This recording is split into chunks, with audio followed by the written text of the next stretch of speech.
Olá, meus queridos e amados irmãos em Cristo, sejam todos muito bem-vindos ao seu canal Mundo Católico Romano. Em nome do Pai, do Filho e do Espírito Santo. Amém. É com alegria que recebo aqui você no nosso canal. De antemão peço que você se inscreva aqui no nosso canal. Também compartilhe, deixe seu like. E se você gostar do nosso vídeo, também não esqueça de acionar o sininho para receber as notificações dos nossos próximos vídeos. Queremos fazer hoje uma pequena reflexão neste nosso vídeo sobre este grande momento que nós estamos vivendo, que é o período da Páscoa, a mais importante festa cristã. Queremos falar das suas origens, a origem que vem lá do judaísmo, essa festa que vem do povo hebreu e também desse novo sentido que é dado através desse grande evento único da história da humanidade, que é a paixão, a morte e ressurreição do nosso Senhor Jesus Cristo. A festa da Páscoa, ou também dos ázimos, a festa de Pessa, Pessah, dos hebreus, ela era celebrada na primeira lua cheia do outono no hemisfério sul, ali entre março e abril, e era o início da colheita da cevada. O fato histórico celebrado era justamente a libertação do povo hebreu da escravidão do Egito. O calendário dos judeus ele é baseado na lua. E os judeus celebravam a Páscoa, e ainda celebram ainda hoje, como descreve o livro do Êxodo, no calendário judaico, ali no dia 14 de Nissan, a celebração da libertação da escravidão. A festa da Páscoa era uma das grandes festas de peregrinação do povo de Israel. Conforme o próprio livro do Êxodo, no capítulo 23, verso 14 e 19, no antigo Israel havia pelo menos 3 grandes festas de peregrinação ao Templo de Jerusalém.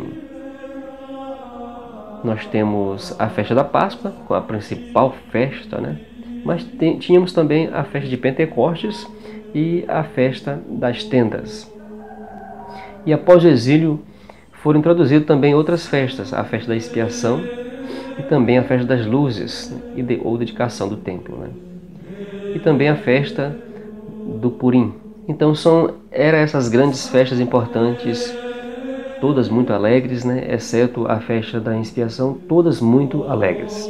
E como eram festas de peregrinação, Jerusalém, uma cidade ali, na época de Jesus, por exemplo, girava em torno de 50 mil habitantes, Nesse período da festa da Páscoa, esse número triplicava, Chegava a 150 mil pessoas, judeus que vinham de várias regiões do mundo, Judeus que viviam na diáspora, dispersos, e vinham para essa grande festa de peregrinação no Templo de Jerusalém. Mas vamos ao nosso tema.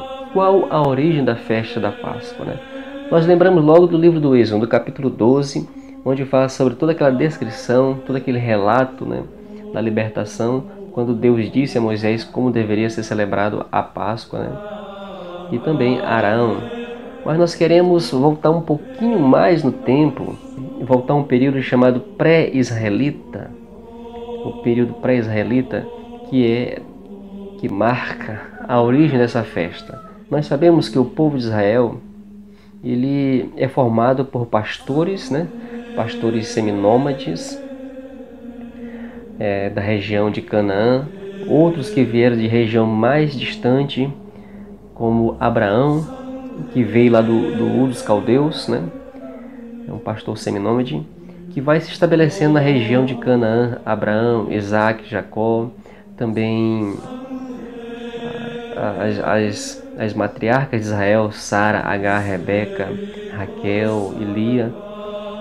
E nós queremos falar justamente dessas festas que já era celebrada antes mesmo desse sentido que foi dado à libertação. Quando Israel vai se formar, a nação de Israel, o povo de Israel organizado, após a escravidão do Egito, como nação, como povo, ali com o sistema tribal, nós sabemos que é formada através dos hebreus, que saíram escravizados do Egito. E Essa pré-história de Israel, nesse período antes da formação de Israel, nós sabemos que o povo de Israel com os patriarcas eram camponeses, né, que cultivavam a terra, que trabalhavam a terra, e também os pastores seminômades, né, que cuidavam dos rebanhos, das ovelhas, do gado miúdo, sobretudo.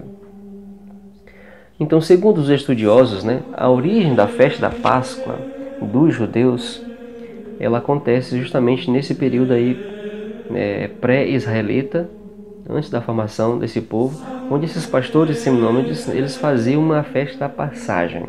Como é que era celebrado? Era celebrado a passagem de um pasto para o outro pasto, né? De um acampamento antigo para um outro acampamento, do velho para o novo. Então eles cuidavam das ovelhas, dos seus rebanhos, e quando o pasto já estava velho, desgastado, eles passavam para o novo pasto e faziam aquele rito, né, de migrações, né? Migrações no inverno, no verão, e celebravam essa festa, matavam os animais e faziam aquele rito da passagem, né? Nós observamos que esses pastores seminômades, eles ficavam em determinada região, de acordo com as condições daquele local, enquanto era favorável, né, para a alimentação do gado, do grupo também, eles permaneciam ali. E depois eles mudavam para outra região, sempre em busca de pastagem melhores, né, e condições melhores. Era o êxodo, a saída. Então eles faziam esse êxodo, né? Não é à toa que esse livro, né, que narra a Páscoa é chamado de livro do êxodo, né, a saída. Faziam esse êxodo em busca de melhores condições. Era nessa passagem, do inverno para a primavera, sobretudo, na primeira lua cheia, né, da primavera. Era também a passagem da época das chuvas, né, para o período de seca, um tempo que era ameaçador. Então, se despedir de um acampamento, né, para outro do grupo dos pastores, eles faziam uma festa de despedida. Fazia aquela grande festa de despedida, comiam um cordeiro assado. Antes das refeições também, ele pegava o sangue do cordeiro, ungia as estacas das suas barracas, né, dos seus acampamentos. Eles acreditavam que com esse rito, né, eles prendiam os maus espíritos, né, de modo que pudessem prejudicá-los na peregrinação em busca de novas pastagens. Então, essa unção que eles faziam nas estacas das barracas, elas vão ganhar um sentido mais profundo e muito bonito, e Deus utiliza desse sentido, né, e tem praticamente quase o mesmo sentido que é feito com os umbrais das portas dos israelitas na noite da libertação, da fuga dos judeus. A gente observa que Deus utiliza desses elementos culturais, esses elementos já existentes dentro dessa cultura dos antigos pastores seminômades, que dá um sentido de proteção, né? Marca as casas dos hebreus, né? Nós encontramos essas prescrições do livro do Êxodo, quando Moisés convocou todo o povo de Israel e disse, né, Ide, escolhi um cordeiro por família, imolai-o à Páscoa. Depois disso, tomareis um feixe de isopo, e ensopareis no sangue que estiver na bacia, e aspergereis com esse sangue a moldura e as duas ombreiras das portas. Nenhum dos vossos transporás o limite da sua casa. Quando o Senhor passar para ferir o Egito, vendo o sangue sobre a moldura e sobre as duas ombreiras da porta, passará adiante e não permitirá ao destruidor entrar em vossas casas para ferir. Então nós temos essa prescrição no livro do Êxodo, um cordeiro. Cada família deveria sacrificar um cordeiro, né? Um cordeiro macho, sem manchas, sem defeito, de 1 ano. E também, dentro dessa prescrição, nós observamos que deveria se comer também os pães ázimos, né? E também as ervas amargas. Essa festa também, esse rito, né, dos pães ázimos, segundo os estudiosos, tem origem também em festas agrícolas, né? Festa de camponeses, esses camponeses também pré-israelitas. Assim como os pastores também tinham suas festas de passagem, né? Os camponeses também pré-israelitas tinham também suas festas de passagem. Os camponeses faziam essa festa também na primavera. Era uma festa de colheita, né? E eles faziam aqueles festejos, né? Durante mais ou menos uma semana, 7 dias, se comia os pães sem fermentos, né? A cevada nova, a farinha nova, o pão novo, tendo significado da nova vida, do novo. E por que o pão sem fermento, o pão ázimo, né? Porque o fermento naquela época era justamente utilizado o pão antigo, o restante das massas, da massa do pão anterior. Então a massa velha que servia de fermento. E para que não houvesse a mistura do velho com o novo, né, eles faziam o pão sem fermento, que era o tempo, o rito também de passagem, né, o recomeço de uma nova vida, né? Então depois da formação do povo de Israel, essa festa também, justamente com a Páscoa da Libertação, ela também vai ser incluída e vai ganhar um novo sentido e um só formato, tanto a tradição que vem dos camponeses, tanto a tradição que vem dos pastores seminômades, né? E está também prescrito no livro do Êxodo sobre essa questão também dos pães ázimos, né?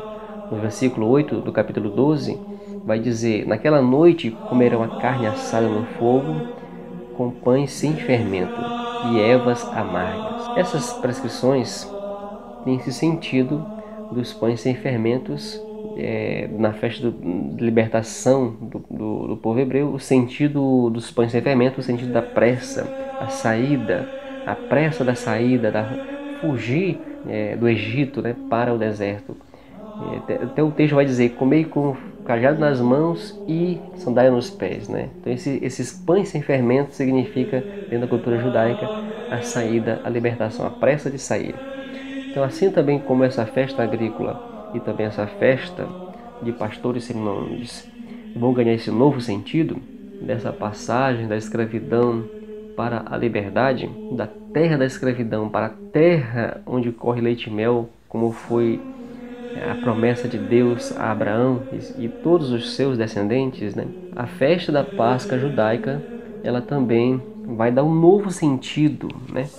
Nós cristãos compreendemos que ela era apenas sombra, né, da verdadeira Páscoa, da verdadeira e eterna e nova aliança que Jesus Cristo inaugura, né, o Filho de Deus encarnado inaugura por meio do seu sangue, né? Ele que é o verdadeiro Cordeiro de Deus que tira o pecado do mundo, né? Então nós sabemos que essa festa da Páscoa foi uma instituição perpétua de Deus, uma instituição perpétua de Deus. O próprio livro do Êxodo traz isso, né? Que deveria ser celebrado para todo sempre. E a festa cristã não é uma ruptura, mas é uma continuidade, né? Dando um sentido pleno a essa Páscoa. Todos os elementos, as figuras dessa antiga festa pascal dos judeus, ela vai ganhar um sentido pleno no sentido da festa Páscoa de Cristo, da verdadeira Páscoa. Cristo que celebrou a verdadeira Páscoa, e nós celebramos essa Páscoa da nova e eterna aliança e verdadeira libertação, que não veio por meio de sangue de animais, né, de sangue de cordeiros, né, mas pelo preciosíssimo sangue do nosso Senhor Jesus Cristo, o verdadeiro Cordeiro de Deus. No início do seu ministério, nós já temos ali João Batista, profeta, né, de Deus, que já indica qual será a grande missão de Jesus. Aponta para Cristo e diz: eis o Cordeiro de Deus, aquele que tira o pecado do mundo. Então, só para que nós possamos ter uma ideia, né, da quantidade de sacrifícios públicos que era realizado no templo de Israel, que eram consumidos, né, em um ano, né, pelo menos 1.093 cordeiros em média, 113 touros, né, e além dos 32 bodes que eram oferecidos no templo de Israel, e além de 2 cordeiros que eram oferecidos diariamente no templo de Israel, um pela manhã e outro pela tarde, né. Eram os sacrifícios que eram realizados, mas nada disso era o suficiente para a nossa salvação, né. Só Cristo, só o sacrifício do Cordeiro de Deus, do verdadeiro Cordeiro de Deus, o Filho de Deus, que se entregou por amor a cada um de nós. Se entregou livremente, né? Ninguém é maior do que aquele que dá a vida pelos seus amigos. E Deus tanto amou o mundo que entregou o seu único Filho para morrer, na verdade, para nos salvar. Então o sacrifício da cruz de Cristo é um sacrifício de amor, de entrega, de compaixão com aqueles filhos que estavam perdidos, né? O mistério salvífico da nossa fé. E Jesus, ele celebra também nas vésperas da sua paixão a Páscoa ali com seus discípulos, né, celebrando a festa dos pães ázimos, né. No momento de um dos cálices, salvo engano, o terceiro cálice, ele vai instituir o memorial da sua paixão, que é a Eucaristia, né. Ele que se doa como verdadeiro pão para nós, né. Ele mesmo diz: eu sou o pão da vida, quem come da minha carne e bebe do meu sangue, permanece em mim e eu nele e terá a vida eterna, né. Ele é o pão, verdadeiro pão ázimo, descido do céu. Então nós observamos que todas as figuras, né, da antiga Páscoa, do Antigo Testamento, vão se realizar e ganhar um sentido pleno na nova aliança com Jesus Cristo, que se torna pão da vida, alimento para cada um de nós, também Cordeiro de Deus que tira o pecado do mundo. Então, essa celebração da festa da Páscoa, que nós celebramos, tornou-se desde a era apostólica a festa mais importante da liturgia cristã, a festa mais importante da igreja. E nunca deixamos de celebrar a Páscoa, né? A gente observa isso nos relatos dos apóstolos, né? Em inúmeros escritos, né? Escrito de São Paulo, também Atos dos Apóstolos, nós vamos ver que a fração do pão era uma constante ali em Atos dos Apóstolos, que se tornou a festa mais importante da igreja. Cristo, nossa Páscoa, que foi imolado. São Paulo já nos lembra isso, né? Ele vai dizer em 1 Coríntios, capítulo 5, versículo 7, purificai-vos do velho fermento, para que sejais massa nova, para que sois pães ázimos, como Cristo, nossa Páscoa, foi imolado. Cristo, nossa Páscoa, né? Celebremos, pois, a festa nem como fermento velho, nem como fermento da malícia, mas com os pães não fermentados de pureza e de verdade, né? Então ele usa aqui no texto essa expressão, Cristo nossa Páscoa. Então Cristo é a nossa verdadeira Páscoa, né? Então no Concílio de Nicéia, em 325, foi tratado sobre essa festa, né? Nós sabemos que o calendário judaico era baseado na lua, né? Então a data da Páscoa cristã passou a ser móvel dentro do calendário cristão. Nesse primeiro concílio da igreja, em 325, no Concílio de Nicéia, determinou que a Páscoa cristã seria celebrada no domingo seguinte após a primeira lua cheia do equinócio no hemisfério norte, né? Podendo ocorrer entre 22 de março a 25 de abril, né? E assim todas as outras festas, né, que giram em torno da Páscoa também são móveis, como a Quaresma, a Quarta-feira de Cinzas, o sábado da Vigília Pascal, Pentecostes, Corpus Christi. E todas essas festas elas são móveis justamente por conta dessa determinação da igreja lá no Concílio de Nicéia e por conta da nossa Páscoa. As igrejas orientais também celebram a Páscoa. Por exemplo, neste ano de 2020, né, a Páscoa nas igrejas orientais será no dia 19 de abril, né? Vai cair no dia 19 de abril. Então Cristo morreu uma vez por nós e nós celebramos a Páscoa como memorial, e memorial aqui não é simples lembrança, né? Mas é tornar presente esse grande mistério, né? Então um grande abraço a você, espero ter contribuído com essa reflexão. Fique na paz do Senhor Jesus Cristo, salve Maria Imaculada, e não esqueçam de se inscrever aqui no nosso canal.